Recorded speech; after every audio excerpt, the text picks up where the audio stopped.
ఓం మాతాపితృభ్యాం నమః సర్వేభ్యో మహాజనేభ్యో నమో నమః. South India సర్వాధికారి యూట్యూబ్ ఛానల్కి స్వాగతం సుస్వాగతం. ఇప్పుడు మనం వచ్చేసి మాస ఫలితాల గురించి తెలుసుకుంటున్నాం కదా. అందులో ఇప్పుడు వచ్చేసి మనం కన్యా రాశి గురించి తెలుసుకుందాము. ఈ కన్యా రాశి వారికి ఆశ్వీజ మాసం అక్టోబర్ నెలలో ఎలా ఉంటుంది, ఎలా ఉండబోతుంది అనే విషయాల గురించి గురుగారు మాటల్లో తెలుసుకుందాం. నమస్కారం గురుగారు. అందరికీ శుభాశీస్సులండి.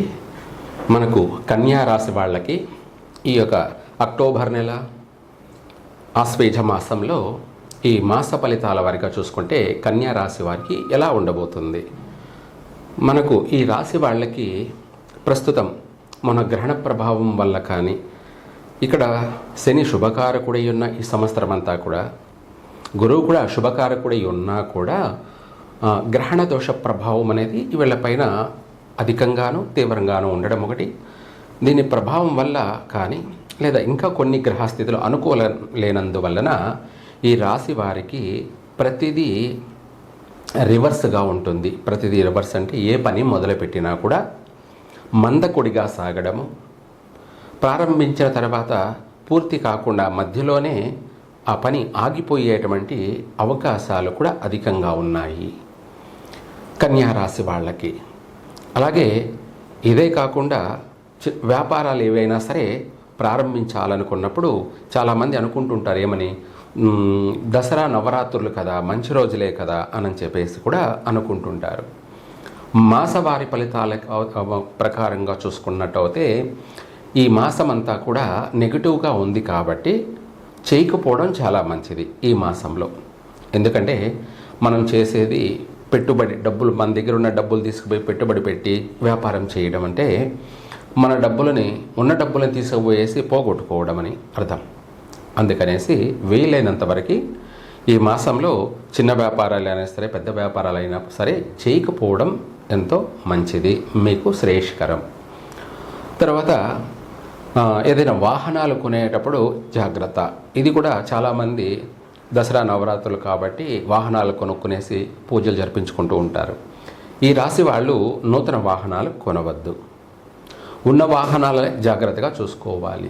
ఎందుకంటే మధ్యలోనే ఏదైనా వాహన ప్రమాదాలు, గండాలు, మరమ్మతులు అంటే యాక్సిడెంట్లు, వాటికి మళ్ళీ తగిన రిపేర్లు, మరమ్మతులు చేయించుకోవడాలు కానీ ఇటువంటివి అనేకమైనటువంటి నష్టాలు కూడా అధికంగా ఉన్నాయి. అందువల్ల కొత్త వాహనాలు తెచ్చుకోకపోవడం చాలా మంచిది.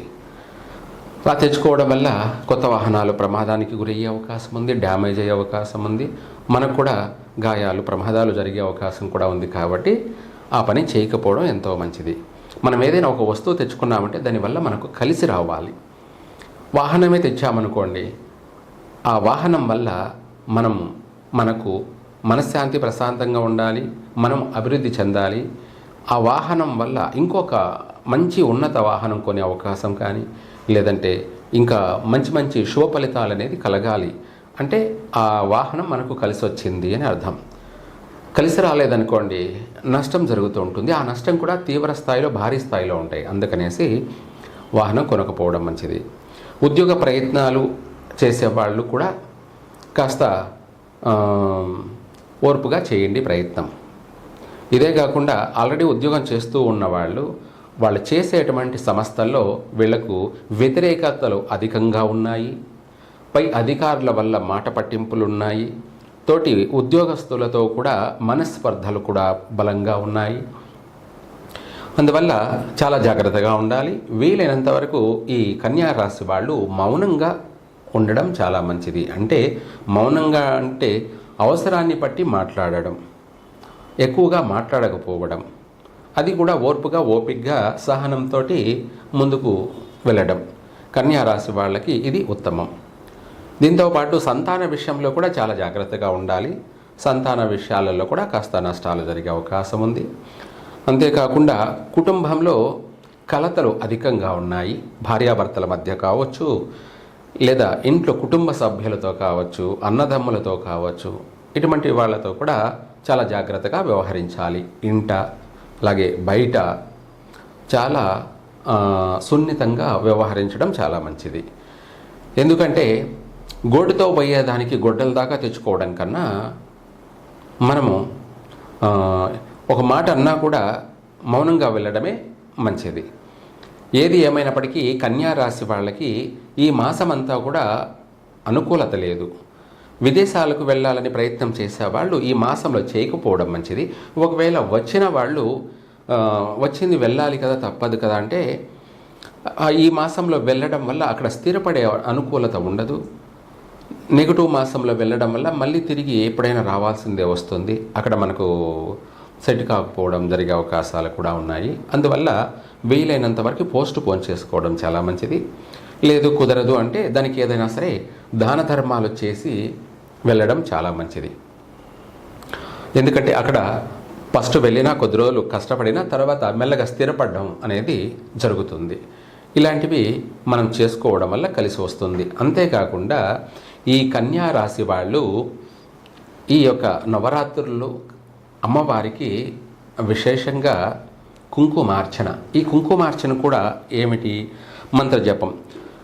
ఓం ఐం హ్రీం శ్రీం నమచ్చండి ప్రచండి తేజసే సర్వకార్యసిద్ధి కరి త్వా మహం శరణం ప్రపద్యే అని ఈ మంత్రాన్ని పఠించండి. అంటే సర్వకార్యసిద్ధి కొరకు మనం ఏ పని చేసినా కూడా కలిసి రావడం కొరకు. రెండోది వచ్చేసి ఈ మంత్రం సర్వకార్యసిద్ధి అంటే ఏ పని తలపెట్టినా కూడా దిగ్విజయంగా ముందు నుంచే నెరవేరుతుంది. అందులోనూ 9 రోజులు కూడా ఈ మంత్రాన్ని పఠించడం వల్ల మీకు విశేషమైనటువంటి మంచి ఫలితాలు కలుగుతాయి. మరలా ఈ యొక్క మంత్రాన్ని ఒకసారి వివరంగా తెలియజేస్తాను. ఓం ఐం హ్రీం క్లీం నమచ్చండి ప్రచండి తేజసే సర్వకార్యసిద్ధి కరి త్వాం మహం శరణం ప్రపద్యే అని ఈ మంత్రాన్ని అంటే మహాచండిని ప్రసన్నం చేసుకోవడం. మహాచండిని ప్రసన్నం చేసుకున్నట్టయితే మనకు జరగబోయేటువంటి మనం అనుకున్న పని మనం తలచిన వెంటనే కూడా నెరవేరే అవకాశం ఉంది. లేదంటే ఈ చేసిన పూజా ఫలం వల్ల ఇంకా గ్రహ బాధలన్నీ వైదొలిగిపోతాయి.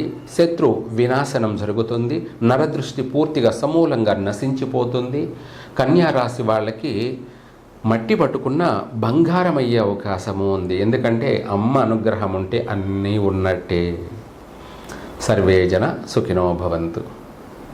చాలా వివరంగా అందరికీ అర్థమయ్యేలాగా కన్యా రాశి వారి గురించి వాళ్ళకి ఎలా ఉంటుందో ఎలా ఉండబోతుందని చెప్పినందుకు ధన్యవాదాలు గురుగారు. అలాగే మీరందరూ కూడా ఇంకా ముందు రాబోయే రాశుల గురించి, ఈ రాశుల వాటి వివరాల గురించి, వాటి మాస ఫలితాల గురించి, అన్ని విషయాల గురించి ముందుగానే తెలుసుకోవడం కొరకు లైక్ చేయండి, షేర్ చేయండి, సబ్స్క్రైబ్ చేయండి. Thank you.